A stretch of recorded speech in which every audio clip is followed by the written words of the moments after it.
Устаз Шубак устаз менен болгон кызыктуу окуяңызды айтып бериңизчи. Айтсаң айтып берейин. Кызыктуусын эми таппай калам. Жөн окуя десең да айтып берет элем. Кызыктуусын издегичекте убакыт өтөт элем. Şu adamla men biz 94-жылы таанышпадык да. Алар бул жакта окуп, кийин мен ал убакта сельхоз институтта окуйт элем. Анан келип кетип турчубуз. Экөөбүз чогуу Молда Газы деген устазда окуганбыз. Мен келип кетип окучумун мындай. Сиздердей элем да. Асырап мешитке келип достар. Мен ал убакта медресеге келип кетчүмүн да. Централдык мешитке келип кетчүмүн. Анан кийин окуп грамматиканы, кийин экөөбүз Мушкатул Масабих деген китепти чогуу окуганбыз. Мушкатул Масабих деген хадис китеби.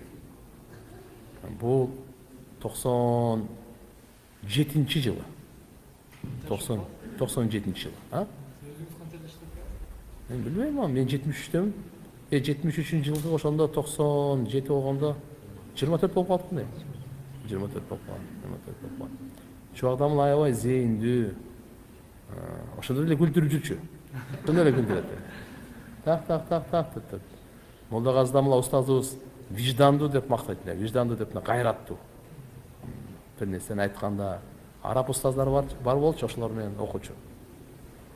Анан кийин 98-жылы, нет, 98 эмес экен, 97-жылы бир декабрь же ноябрь айларында Пакистандан жамаат келген аалымдар. Чоң дамлалар ошол убакта булар уже арабча свободно сүйлөйт эле. Мен грамматика бир китептен окуган менен арабча сүйлөй албайт элем. Чоң дамланы чакырып, дамла которуп бериңиз деп. Мен комендант элем. Ислам институтунда комендант болуп иштейт. Мен комендант кылып койду деп, ошода окуучуларды карап тур депчи. Анан ал келип, анан которуп берген. Маулана Фахим деген устазгачы. Не деп атат дейм, ал арабча сүйлөйт, чоң адамга которуп берет. Деп тияктан эме болуп, анан ошентип биздин Пакистанга кеткенге да котормочу чоң адам болуп турган.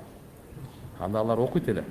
Бирок мен тияктан 99-жылы кайра келгенимде кандай экен деп Ислам институтуна келип, ал жактагы окууларды, ал жактагы тартиптерди айтып бергенимде, чоң адамга документтин баары мага берген. Тамла ушуну ала барыңыз. Эгер тиякта кабыл ала турган болсо, ал Исламабадда Академия Дауа деген бир ислам институту бар эле. Анан мен алып баргам тияка барып, анан биздеги чоң шейх устаздар айтты, бизде только диний гана окуу, дүнияви сабактар жок. Эгерде мен калыс эле динди гана окуйм десе, анда бизге келсин деди. Дүнияви сабактарга анда Исламабад деп, Исламабад башкача. Кийин анан кабарын бердик, ылдыйда болбой калды дагы. Кийин шуакта мула 99 же 2000-жылы Меккеге кетти да. Тияка кетип буйруган экен, ал жакта окуп калды, биз тиякта окуп калдык. Кийин келип анан чогуу кызматташып калдык. Алхамдулилла, жакшы кызмат болду. Фатвада иштеп турду, мен казы болуп иштеп турдум, кийин муфти болду, мен казы болуп турдум. Кийин мен муфти болдум. Чубакдамыла шаарга бир казы болуп, кайра алымдар кеңешине болуп, алхамдулилла диний маселелерде көп кеңештик, ортодо талаш маселелерде тартыштык. Бирок Кудайга шүгүр, сый, урмат, тамак аш, башка нерселер алхамдулилла бири-бирибиздин мухаббатыбыз кемиген эмес. Алла Таала рахматын алсын. Алла Таала машаалла. Кудайдын тагдыры кыргыздын элинин тагдырына алхамдулилла ушундай дамыларды берип койгонуна да. Эми ажалга эчтесе деп айта албайбыз. Бул чечим Алладан келет. Азыр көптөгөн кооперативдер чыгып кеткен. 10 жылга ошолор алып берген үйдү бөлүп төлөйсүң. Эхсан, келечек жана башка ушул сыяктуу. Булар жөнүндө кабарыңыз барбы? Адал элеби? Бир гана эхсан боюнча кабарым бар. Себеп алар болсо башында ушундай тартипсиз эле барып окуп, ислам принцип кандай каржылоолорунан атай сертификаттарды алып, окуулардан өтүп, көзөмөлдө бүгүнкү күндө дагы Мухаммад Али деген дамыла ушуну көзөмөлдөп эме кылат. Иштесе болот да, калгандарына маалыматым жок экен. Вакыт болуп калдыбы? Вакыт болуп калдыбы? Ана, омин алхамдулилlah, ва салату вассаламу аля расулилlah. О жараткан Алла Баарыбызды күнөөлөрүбүздү кечирип, мээримиңе алып, туура жолдон адаштырбагын, өзүңдөн узак кылбагын я Роббул Аламин.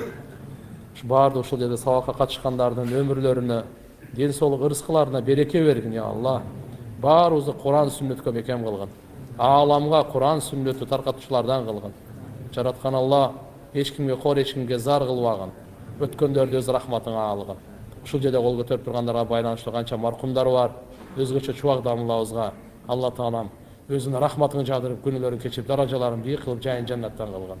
Бул жерде дуа кылып аткандар бар экен, ата энесине, туугандарына, ислам динге алып келгенге, иманга алып келгенге, арагын таштатканга жараткан Алла Таалам өзү жардам берип, жамандыктарын таштап, жакшылыктарга Алла Таалам өзү коштоп, өзү колдосун Алла субханаху ва таала.